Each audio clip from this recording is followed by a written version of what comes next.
Good. So this is our TAB Talks series, and we're delighted to be joined by Sarah Brinkley, who will introduce herself and tell us a little bit more about her role within the Abingdon schools shortly. Sarah, thank you so much for joining us. I'm sure it's this is your downtime. We're talking to you in Easter holidays, so we really appreciate that. Why don't you introduce yourself? Well, morning. I've been in the community for around, we moved up here about 22 years and worked at John Mason School in Abingdon as deputy head from 2008 to 2012, then went away, came back as head teacher in 2015, and then last year was appointed as executive head teacher for the Abingdon Learning Trust, which is a family of schools. And so I'm the director of secondary education overseeing Fitzharris and John Mason schools now, which is an amazing opportunity, really. I'm really privileged to be doing it. Well, congratulations. And for people, the staff of the Abingdon Bridge and the trustees, really want to thank you, because I know that you're really sort of proactive, both schools, John Mason and Fitzharris, when it comes to collaboration and partnership work. So we're really sort of pleased that we've got a good working relationship with you, Sarah. So thanks for that. Yeah, I mean, our absolute passionate believer in working together. You know, I think especially when you live and you work in a community, you see the impact it has when people talk and join the dots, because particularly for young people don't necessarily tell you everything, or their families that might be embarrassed or something. It's really important that we work together, and the Abingdon Bridge has done amazing work over the years with some of our young people, so it's really good to talk and work together on what we're doing. Thank you, Sarah. So this is just an informal conversation, and I'm sure we're going to have loads of people watching this, from students, from parents to partners. So I thought it'd be good to get an insight of you, really, and the sort of schools that you head up. What's it been like for you as a sort of exec head over the last year? Well, I suppose unusual is what I'd lead with, really. I took over this job pretty much about a week into it. We were in lockdown, and the first week I had COVID. So it was a very unusual. I've had it twice, it was the first time. And so I think it's been really unusual and challenging, but also really rewarding. It's brought out a different dimension of headship. You know, we have two secondary schools in our trust, and primary schools as well, but we had two secondary schools, and they're very, very similar, but they're also very different. And I think anyone that lives in Abingdon will tell you that the schools feel quite different when you go into them. And we're lucky, we've got the choice of 3 state schools, we've got private schools, there's a lot on our doorstep. Our schools, and I'll talk more about John Mason because that's kind of, my familiarity perhaps more, and Fitzharris over the last year. Our belief before all this came about was that children should have opportunity. Like let's submerge people in opportunities, because you never know what you might be good at until you try it. And often in our lives, we're not trapped. We grow up in the protection of our family's bubble, and therefore you experience what your family experiences, and that's it. And so for me, education is really about broadening horizons and showing people what they could be capable of. And then, of course, lockdown happens. And I kind of was reflecting on this earlier on, and I was like, there were kind of 3 phases. There was the first lockdown where we kind of, the national press hit, and all of this stuff was happening around us, and people were getting ill and people were dying. And we were like, they won't close the schools, will they? And they did. And to start with, probably as with everyone else, it was a bit of a novelty. There was this moment of, well, actually the weather's quite nice. We had the Easter holidays, and we just thought we would open again after Easter. We thought, well, we'll be back. The kids have got exams. And then suddenly when exams got pulled, it became something really quite monumental, because for young people, exams are quite important. You don't want them to be as important as they are, but people's anxieties and stresses and everything really build in their exam years. And so you take away the exam, and some people were like, oh, that's good, you haven't got to sit your exams. But for the vast majority of children, exams do many things. One is, like, children work hard in different ways, but they work hard. And so to suddenly have that pulled away, it was like, well, what's the point? What's the point in me learning? What's the point in my education? And then there was my future. How will my future be impacted by the fact that exams have been ripped apart? So that first phase of lockdown was quite stressful and quite traumatic, I think, because we wanted to say, it's okay, it will be all right. We didn't know, though, what it would be. So there was this sort of this ether that no one knew what was going to be filled with. And some of that information coming through to schools was very slow. So much uncertainty. Yeah, huge amounts. And I think also for human beings, and I count teenagers in this, but human beings need structure, and they need systems, and they need routine. You know, we all need routine. So when you're suddenly your alarm clock's not going off, and you're not getting on a school bus in the morning, and you haven't got this period one, and you're not seeing this tutor, and you're not seeing your friends, or everything suddenly becomes quite sort of fluid. Now, some people thrive in that, but I think those people are the minority. And so what we as a head in schools was, we've got layers of it. You know, there was the children, there was the staff, there was support staff, there were their families, and everybody wanted an answer and nobody had an answer.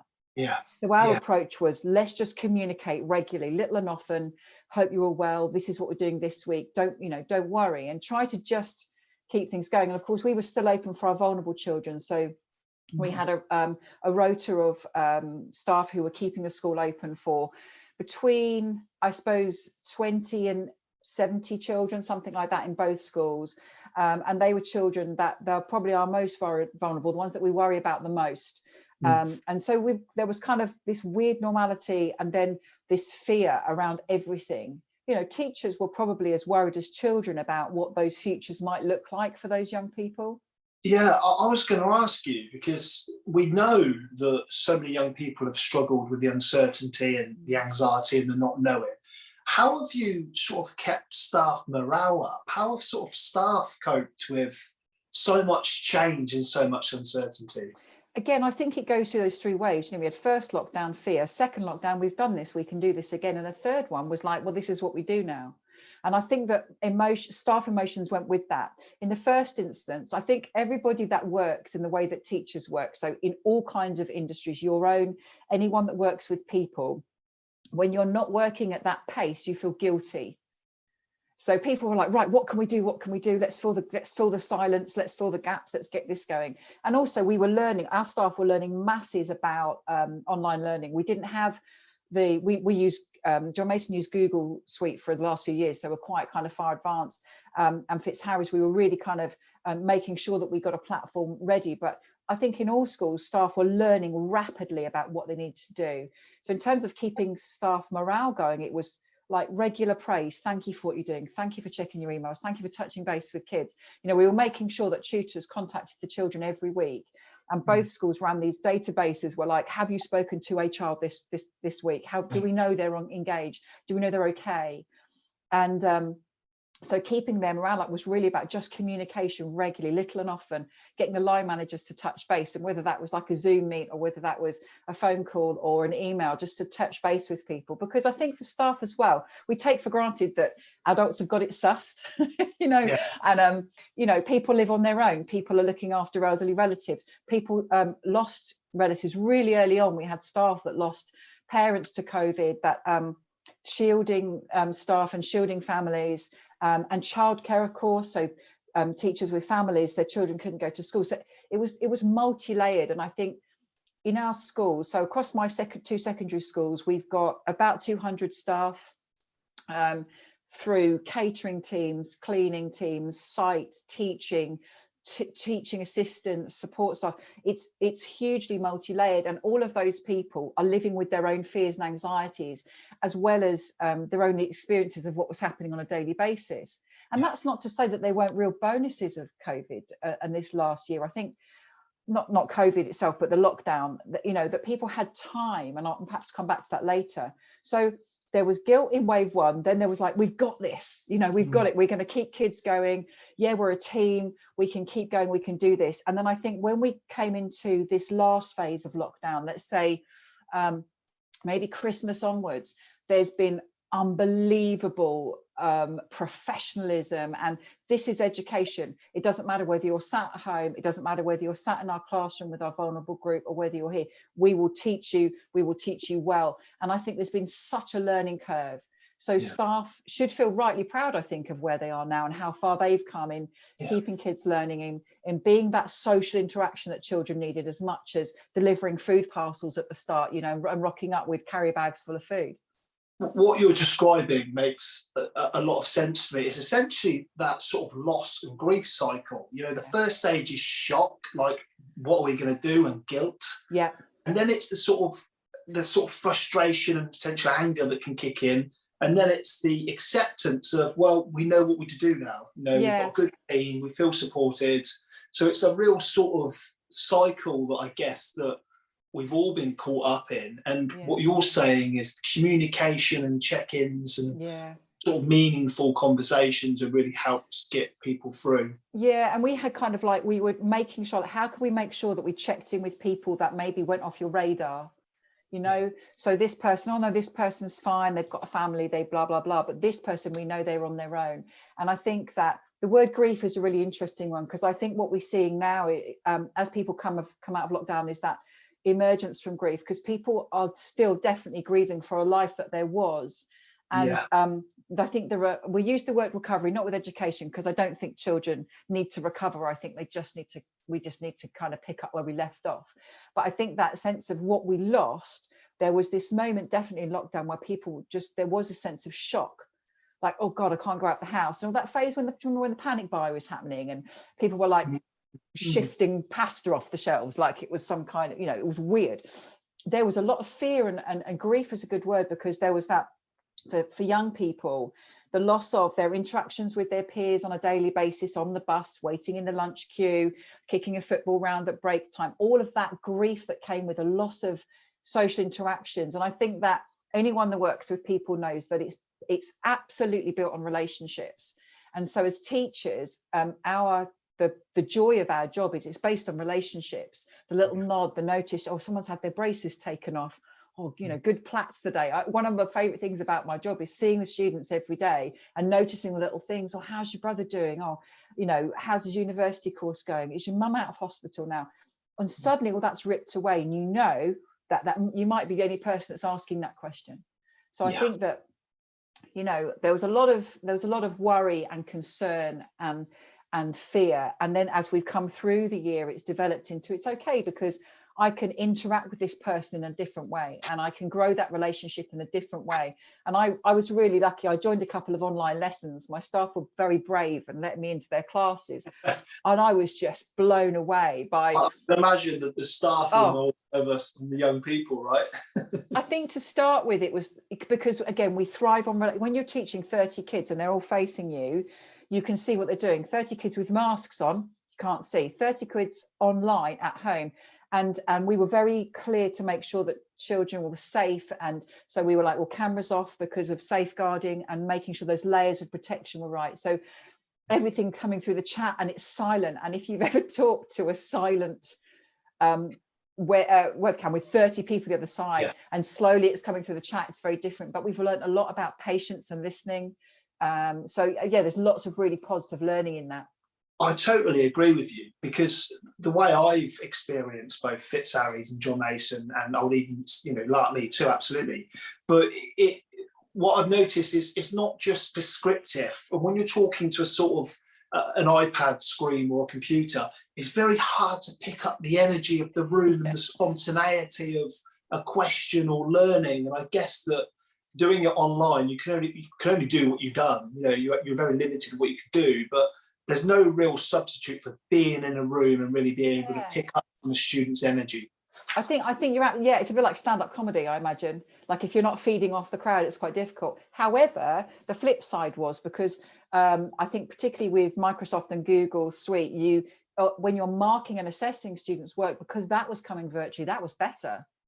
We're considering really, as we move forward, how we can embrace that and make sure we keep that live feedback element going. And actually online, that's much easier than trying to get to around 30 books and those sorts of things. And of course, we're still not allowed to do some of that. We've still got to keep our 2-meter distances and everything for the foreseeable. So there's plenty to kind of grab hold of and keep as well. You mentioned earlier about the sort of grief, the loss of, a big percentage of students who really miss these social interactions. School being their safe space, for a lot of them. And they're not seeing their friends, they're not being witnessed, they're not doing the things they would do. We also know from being sort of mental health charity, there's another percentage of young people who are so pleased that they was on lockdown, that they could just isolate, that they could just sort of withdraw into their safe space of their bedroom and be left alone. And I think for those young people, well, I imagine, you can tell us that how's it been for them who sort of struggle to sort of be witnessed again, struggle to reintegrate again? Well, for children who don't like social interaction, the idea of coming back to school has been enormous. And the resilience they have needed to step out of their houses. And also some of those children have got families where there's huge anxiety and a parent that's maybe saying, please don't go to school. You know, I'm worried about this, I'm worried about that. And so there's a lot of pressure. I think, you know, I was reflecting on this earlier, and I was thinking about that idea of difference and what we've seen in our young people. So yes, you've got those ones that need that interaction, and you've got those that don't. What has happened as we come back into school is, we were thinking about this, what people needed was routine, but schools are not the same place. You haven't got, you're still in bubbles. So all of your lessons are in one area of the school. You haven't got the social interaction. We've still got masks on. Now, I think weirdly, for some of those children that struggle with being out of home, what the masks are doing is actually providing some kind of middle ground for a little bit. They're still allowing those people to be quiet and back in. And I think that's really useful. I think also, you'll hear a lot in the press about behaviour in classrooms at the moment, and it's just nonsense. You know, children want to learn.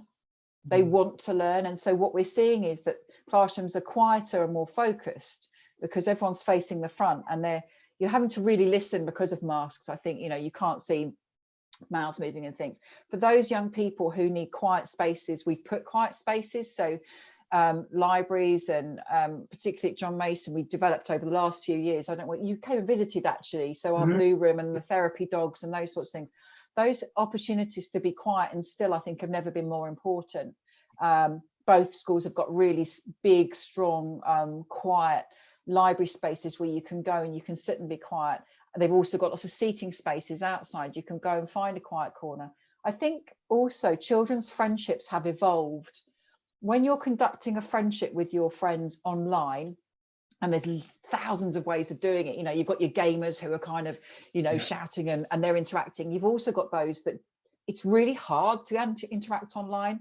And so those quieter students, it's interesting when you walk around the school, you'll see them just sitting quietly and talking and having lunch. And they don't have any need to be, you know, where the noisier children are. And I think it comes down to communication. So it's okay to be quiet, and also it's okay for you to tell us that you're struggling. And that's a massive thing. I mean, gosh, wouldn't your job be easier if children were able to tell you this is the problem? It's massive. Communication. We've seen a rise in important. Yeah, we've seen a rise in domestic violence in homes. And so those children, those that have experienced new trauma, I think we'll be unpicking the layers out for a long time. We were really lucky that we were able to keep our school counsellor going all the way through lockdown. So, and she tripled her workload. So she was doing virtual appointments. I mean, literally, if I had the money, I'd probably have 3 counsellors in both schools and keep them going all the time, because the work that they've done to be able to work through with young people about, just talk about it. Let's unpick that feeling. What does that mean? We've seen a rise in eating disorders because this fixation, you know, if your life becomes online, then you start to Google things like, oh, I don't like the way I look and things. And then there's no one to say, actually, that's not real. There's no one to say you're not alone. There's no one to say. And so I think we're going to see a huge amount of social anxiety, personal trauma, and it's going to take a long time for us to recover. And what we're doing in schools is really looking at our curriculum. So like on a day-to-day basis, the children have to have this many hours of X. What can we put in that's going to provide them better opportunities to recover? Things like making sure we have loads of things that are practical learning, like lots of sport, lots of creative processes, art, food, opportunities to talk and do. You know, I don't know about you, but I've got 3 children, and over the years, they're older now, but over the years, I would never sit face to face and talk to them. We'll walk the dog, we'll cook and talk. It's very intense to sit and talk one-to-one, but actually the minute you do an activity, and so in our schools, we're looking at how can we provide the opportunity to talk about lockdown, to say, what was it like when you did this? And we've done it already as children came back with their tutors. What's the best thing? What's the worst thing? What have you struggled with? Lots of work on mental health. We do mindfulness programs in schools already, but actually it's different now. And to have the courage to say what you felt, when you were in your house and no one knocked at the door.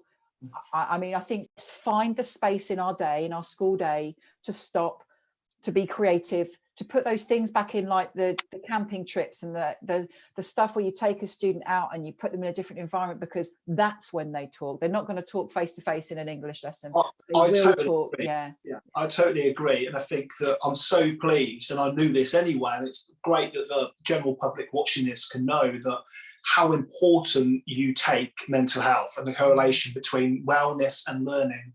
And I know that you know that I'm working behind the scenes to sort of get some money so we can be more proactive in the schools, and to have somebody there on a more sort of full-time basis offering and supporting your current sort of wellbeing initiative. So I think one of the great successes, and I don't know whether you know about it, as part of the Abingdon partnership of schools, we've been doing peer mentoring work over the last 5 years with Abingdon School, and we've trained. So we started it through our sixth formers. Our sixth formers were all trained up in teenage mental health and proper professional qualifications in peer mentoring, and they mentor year 9 students who struggle with mental health, who are struggling with learning or something. You know, there's a block, and that carried on through lockdown. It was amazing. You know, you had 80 sixth formers online paired up with a young person talking about what they were struggling with, why they were struggling with it. And I think those initiatives where you empower young people to talk, you know, talking therapies, those sorts of things are incredible. And the fact that they maintained those through lockdown was really something. And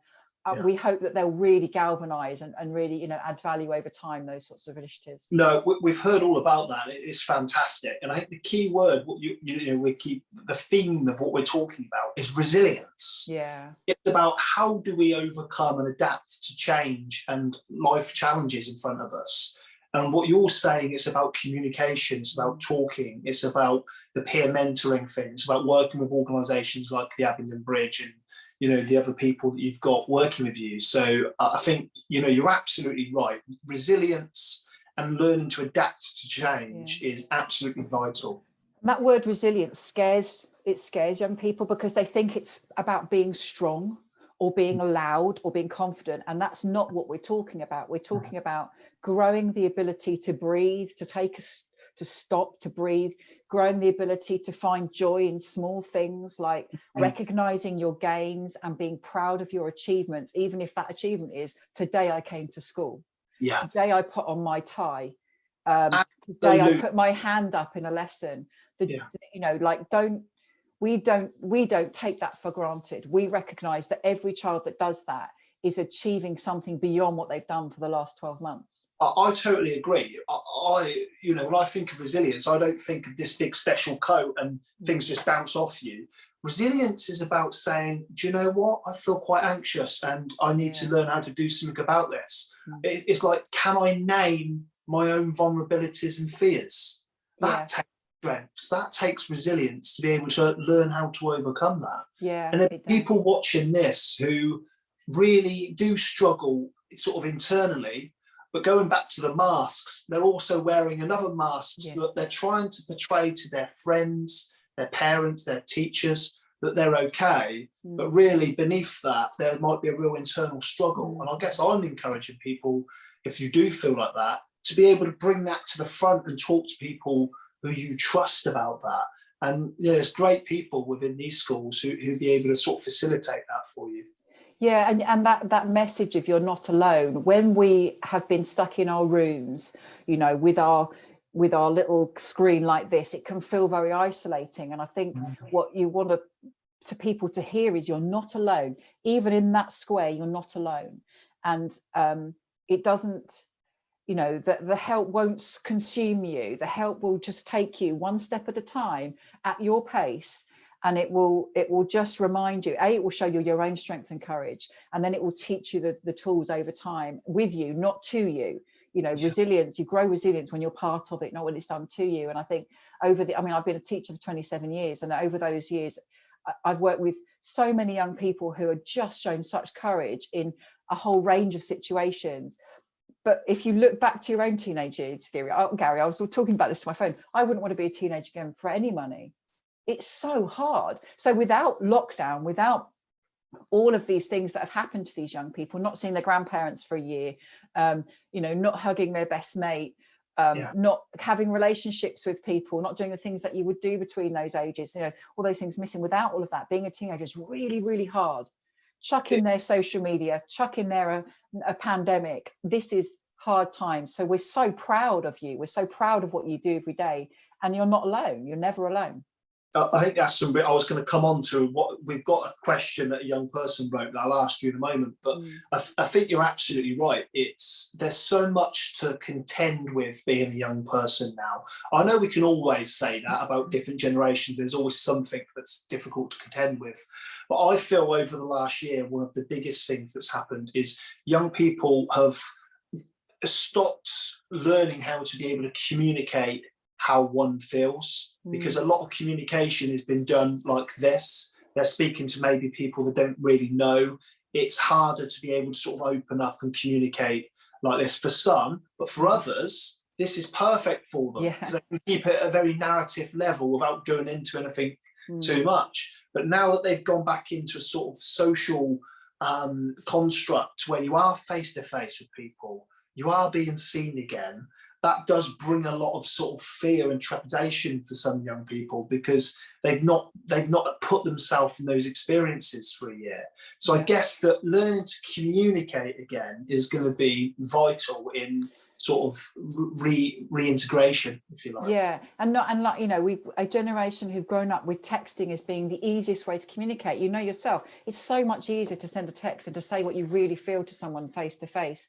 And so rebuilding relationships. So, you know, I was thinking about the significant impact of this is kind of like, who am I now? Where do I belong now? You know, who is important to me?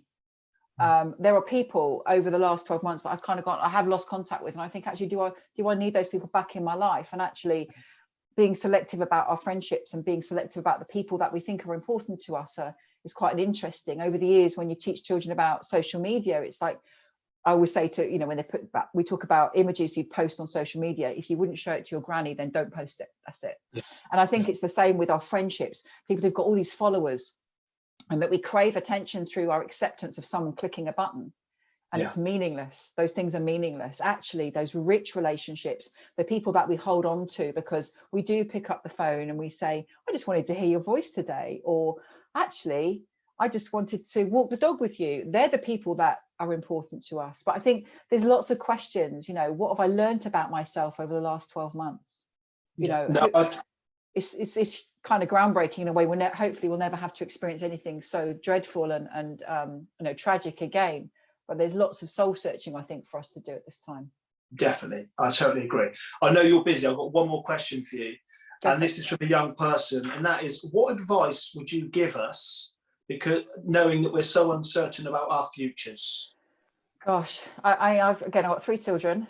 And they are sort of all university or before A-level, that kind of age, and they've all had this question themselves. And the first thing I would say is, nothing is decided today.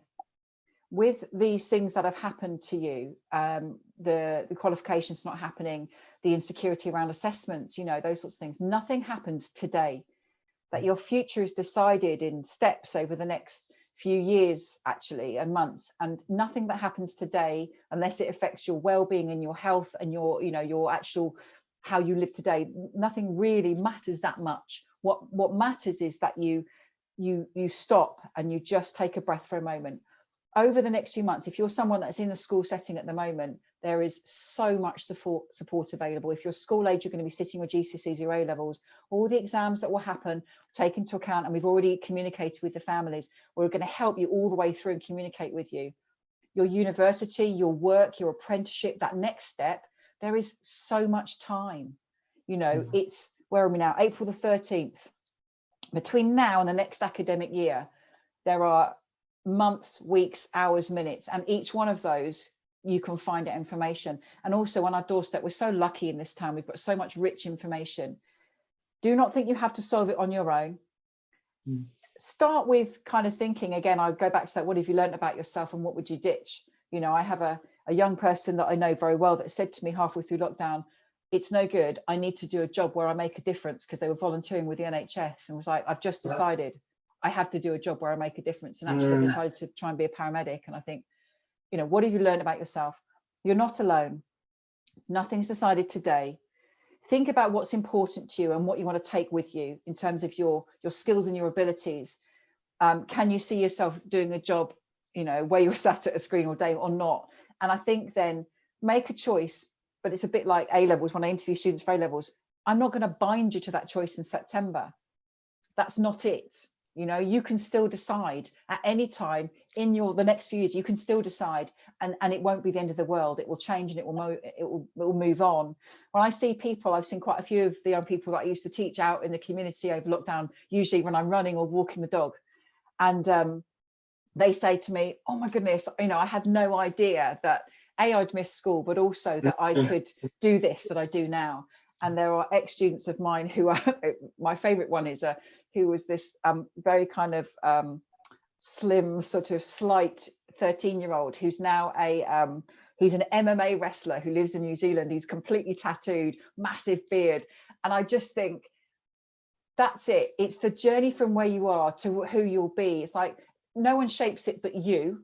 You take along with you all the advice you can.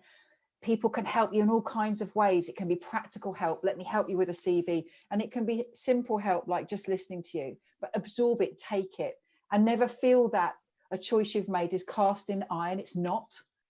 It's not. You can change your mind at any stage. It might be more difficult, but you can change your mind. So breathe, take stock, take the advice, and don't panic. It's never over. There's always switches you can make and change you can make on the way. Thank you, Sarah. I don't know if it's my iPad or yours, but it just broke up a little bit. But I've captured everything you've said, I believe. And that's very much just about take it day by day. Absolutely. Well, Sam Long, the footballer, said yesterday, in life, you've just got to control the controllables. Know what you can control and know the things you can't. I say that all the time to our students. I say, look at this situation. What can you control and what can you not control? You cannot control, you've got to sit a test, but you can be ready for it. You cannot control, you've got to come to school until you're this age, but you can do it with a smile on your face and come ready. I absolutely agree with that. Sarah Brinkley, you're an absolute legend of the town. Thank you so much for your time It's today. been lovely to talk to you, Gary. You're going to come and join us again at some point, and you'll see me in school soon, I'm sure. So thanks very much for this, and we really appreciate everything you're doing. Pleasure. Nice to talk to you, Gary. Take care. All right. Take care. Thanks, Sarah. Bye. Bye.